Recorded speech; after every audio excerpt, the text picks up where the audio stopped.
আসসালামু আলাইকুম এভরিওয়ান, কেমন আছেন সবাই? আই হোপ আল্লাহর রহমতে আপনারা সবাই ভালো আছেন। আমরাও আলহামদুলিল্লাহ ভালো আছি।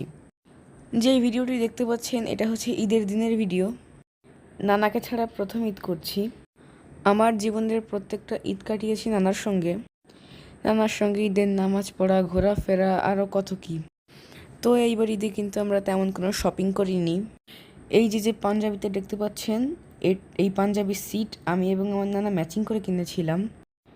নানার পাতলা কাপড় খুব পছন্দ ছিল, তাই মামনি খুলনা থেকে আমার নানার জন্য ম্যাচিং করে কাপড় নিয়ে এসেছিল।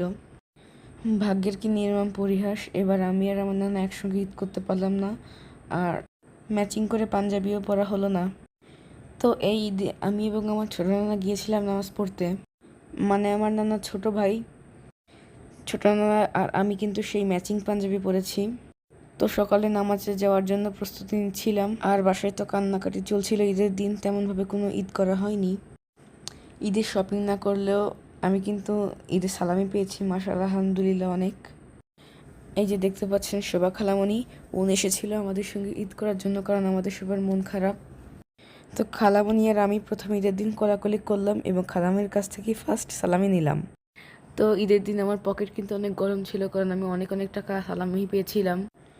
মামনিও অনেক টাকা সালামি দিয়েছে। তো এত কষ্টের ভিতর সালামি পেয়ে কিন্তু আমি অনেক খুশি হয়ে গিয়েছিলাম। আর ঈদের শপিং করতেও সবাই আমাকে অনেক টাকা দিয়েছে, কিন্তু ঈদের শপিং করিনি। ওরকম কোনো মন মানসিকতা আমাদের এবার ছিল না। আর জীবনে প্রথম এবার আমি আমার ছোটো নানার সঙ্গে নামাজ পড়তে গিয়েছিলাম। নানা নেই বলে ছোটো নানা এসেছিল আমাকে নিয়ে নামাজ পড়তে যাবে বলে। তো সকালবেলায় বৃষ্টি হচ্ছিল, ঈদগায় নামাজ পড়তে পারিনি। এবার ঈদের নামাজ পড়েছি আমরা মসজিদে। বৃষ্টির কারণে নামাজে যেতে দেরি হয়ে গিয়েছিল। এই যে দেখতে পাচ্ছেন আমি আর আমার ছোটো নানা অল্প একটু ভিডিও ক্লিপ নিয়েছি, কারণ বৃষ্টির কারণে আমাদের নামাজে যেতে দেরি হয়ে গিয়েছিল। দ্রুত করে আমরা নামাজে চলে গিয়েছিলাম। আর এই সময়টা নানার কথা মনে পড়ছিল, কারণ প্রতি বছর আমি এই সময় নানার সঙ্গে নামাজ পড়তে যেতাম। আমার নানা আমাকে মোটর সাইকেলে করে নামাজ পড়তে নিয়ে যেত। তো সবাই আমার নানার জন্য দোয়া করবেন, আল্লাহ পাক যেন আমার নানাকে জান্নাতের সর্বোচ্চ মাকাম দান করেন, আমিন। ঈদগাহ থেকে নামাজ পড়ে আমি আর আমার ছোটো নানা কবরস্থানে গিয়েছিলাম আমার নানার কবর জিয়ারত করতে। ওখানে আমার বড় আব্বা বড় আম্মারও কবর আছে। আর এখন দেখতে পাচ্ছেন ঈদের দিন রাতের বেলার ভিডিও। এখানে আমার খালামণিরা আন্টিরা আছে। মামনির সারাদিন মন খারাপ ছিল, তাই শোভা খালামণি, অনিকা খালামণি, রিমু আন্টি সবাই মিলে মামনিকে ধরে নিয়ে গিয়েছিল মেলাতে, যাতে মামনির একটু মন ভালো হয়। তো আমরা সবাই যে অবস্থাতে ছিলাম সেই অবস্থাতেই মেলায় চলে গিয়েছিলাম। আর আমরা যে টাইমে মেলায় গিয়েছিলাম তখন রাত 10টা বাজে। তো ওই সময়টাতে কিন্তু মেলায় তেমন কোনো লোক ছিল না। আর খালামণি এবং আন্টি কিন্তু অনেক মজা করছিল। তোমার বড় চাচু সেখানে সবাইকে ট্রিট দিয়েছে, পান খাইয়েছে, আইসক্রিম খাইয়েছে, আরও যে যা কেনাকাটা করেছে কিনে দিয়েছে, খাইয়েছে। আমি কিন্তু একটু পান খেয়েছিলাম। ওইখানে আগুন পান বিক্রি হচ্ছিল, তো পান দেখে আমার খেতে ইচ্ছা হলো। কিন্তু সত্যি কথা বলতে পানটি এত বাজে স্বাদ ছিল, আমার জীবনে এত বাজে খাবার আমি কখনো খাইনি। তো যারা পান খায় জানি না তারা কিভাবে খায়। আর এই আগুন পানটি ছিল একদমই তিতে কোয়ালিটির।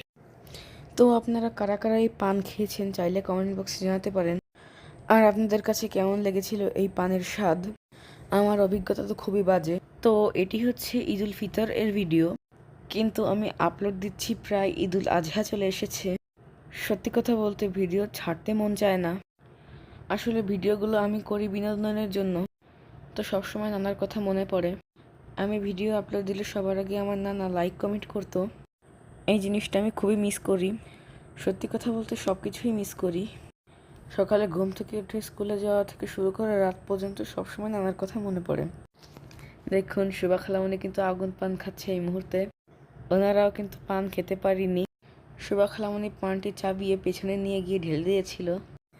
রিমু আন্টিও সেম, শুধু শুধু ওনারা টাকা নষ্ট করেছে, ওনারা কেউ খেতে পারিনি। তো যাই হোক, সবাই মিলে মামনিকে কিন্তু একটু হাসাতে পেরেছিলাম। আর ভিডিওগুলো সবসময় মামনিই কিন্তু করে।